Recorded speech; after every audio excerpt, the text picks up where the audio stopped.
Let's just let that sink in for a second. That quote gets right to the heart of a hidden power dynamic, a game that's being played in almost every human interaction, from the boardroom to the coffee shop. It's a silent battle that's fought not with words, but with inches of space. So, let's talk about this silent warfare of space. You see, we all think that real influence, the kind that decides who leads and who follows, is won with brilliant arguments and clever speeches. But what if I told you the game is often won or lost before anyone even opens their mouth? It happens through the subtle, unspoken claiming of physical territory. I want you to think back to the last important meeting you were in. Did you ever have that feeling like you were on the back foot, that your ideas just weren't landing? Now, most of us, we blame ourselves. We think, oh, I should have prepared more, or my delivery was off. But what if the outcome was already decided the second you put your coffee cup on the edge of the table and not in the center? That's the paradox we're going to unpack. So what is this phenomenon we're talking about? Well, it has a name: Territorial Behavior. And no, this isn't just about manspreading or someone being obnoxious. It is a highly sophisticated and usually unconscious system. It works by hacking a very deep, very primal connection in our brains, this link between the space we control and how safe we feel. And someone who understands this can turn your own survival instinct into their strategic advantage.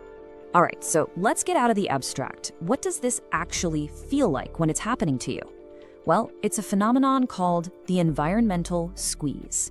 It's that subtle, creeping feeling of being crowded out, not just with your body, but with your mind. And you know exactly what I'm talking about, right? You sit down at a table and the person next to you just expands. Their papers, their elbows, their laptop, it all seems to ooze across the surface, creating this invisible fence. And what do? Without even thinking, you start to shrink. You pull your notebook closer, you hunch your shoulders, you basically make yourself smaller to accommodate them.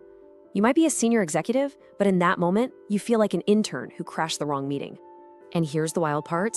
There are two completely different realities happening at the exact same table. For the person expanding, their reality is buffer expansion. It's ventral dominance. It's geographic monopoly. They're building an empire of space. But for you, your reality is the environmental squeeze. It leads to this thing called spatial anorexia, where you are literally starving yourself of a physical presence. And the end result of that? Status atrophy. Your importance in the room just fades. And this really gets to the heart of the stakes here. Look, this isn't just about being comfortable. When you give up your space, you're not just giving up a few inches of tabletop.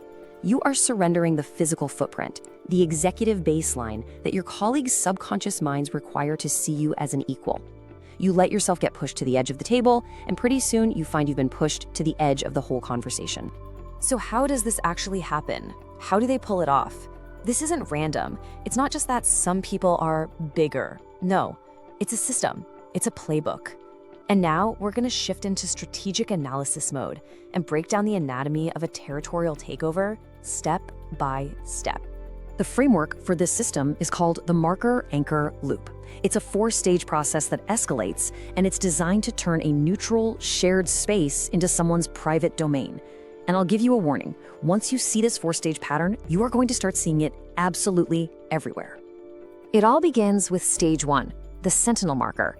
This is the first shot fired. Someone walks into an empty room. What do? They don't just sit down, they plant a flag. A jacket gets draped over the best chair. A laptop is opened right in the middle of the table. A phone gets placed dead center. That object isn't just an object anymore. It's a biological flag. It's a declaration that says, this is mine. Okay, so the flag is planted. Now comes stage 2, the buffer expansion. The person doesn't just sit, they occupy. They'll angle their body, spread out their arms and legs, creating a physical barrier. This isn't about being comfortable. This is a very specific tactic. It's called proxemic barricading. They are literally building a wall with their own body. Stage 3 is way more subtle, but it's an absolute power move. It's called ventral dominance. You'll see them lean way back in their chair, maybe clasp their hands behind their head. They're exposing their most vulnerable parts, their chest, their throat. What they're broadcasting to everyone's primal brain is, I am so comfortable and so in charge of this space, I don't even need to be on guard. It signals total safety, and therefore total ownership. And that's when the trap really closes. And finally, stage 4 is how they defend their new kingdom, the incursion response. So what happens when you try to reclaim a little bit of space? Maybe you pull your chair closer. Suddenly you'll get a heavy sigh, or a long, unbroken stare, or they'll loudly rearrange their stuff. These are microaggressions designed to do one thing: trigger your trespasser instinct and make you feel like you're the one who's being rude. So why on earth does this work so well? Why does something as simple as a jacket on a chair have the power to make us feel small and unwelcome? Well, the answer isn't in modern etiquette books. It's deep in our brain's ancient wiring. It all comes down to a core neurological concept: the space safety overlap.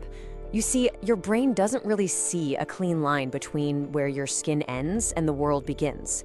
It treats that little bubble of personal space around you as a literal extension of your body. It's like an invisible limb.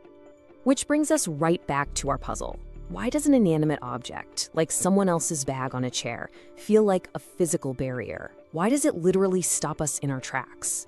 Well, it's because when that object claims your potential space, your brain doesn't register it as just an inconvenience. It registers it as a direct threat. The simple answer?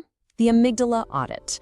Your amygdala, your brain's threat detector, sees that claimed space and immediately flags it as a potential danger. It triggers a tiny, low-level fight-or-flight response. And so you back down, often without even consciously knowing why. And this whole system also weaponizes a few other glitches in our mental software against us. First, there's the endowment effect. The person who claims the space first psychologically values it more, so they're more willing to fight for it.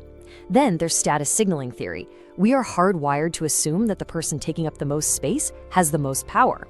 And finally, you've got simple conflict aversion. Your rational brain just goes, who cares? It isn't worth making a scene over a few inches. Meanwhile, your subconscious is frantically logging a status loss. Okay, so we have diagnosed the problem. We've taken apart the mechanics. We understand the deep psychology behind it. Now for the most important part, the counter strategy. How do we stop being a tenant in someone else's space and start becoming an anchor in our own? This is about reclaiming your physical and your mental sovereignty. The solution is a 3-step counter-offensive. And just like the takeover, it's a clear, repeatable drill. First, you label the sentinel in your mind. Second, you practice object neutralization. And third, you maintain your buffer. Now let's break down that second one, because it's the real game changer. This right here is the leverage point. Object neutralization. This is the single most powerful thing you can do. When you see their sentinel marker, the jacket, the phone, the bag, you have to mentally reframe it. It is not a border. It is not a wall. It is simply a hurdle. It's an object that's in your way. And you can then politely but firmly move it, or you can do something even better. You can ask the room, "Hey, excuse me, whose is this? I just need this space right here." That simple question completely short-circuits their entire claim and gives you back your agency. And let's be crystal clear about the goal here. This is not about starting a fight. It's not about winning some petty space war. This isn't about being aggressive. It is simply about refusing to shrink. It's about establishing a baseline of equality so that when the conversation actually begins, the physical map of the room is balanced, and ideas can finally be judged on their merit, not on who managed to claim the most territory. So what's the ultimate takeaway from all of this? It's that the person who owns the space often ends up owning the decision. But here's the beautiful thing. Just becoming aware of this system is the first step to making it collapse. It's time to stop just walking into rooms and start anchoring your existence within them. This is the final thought I want to leave you with. Think of it as a call to action. Pay attention to the silent warfare of space. Understand the map, recognize the markers, and understand your absolute right to be there. So from now on, don't just walk into a room, anchor your existence.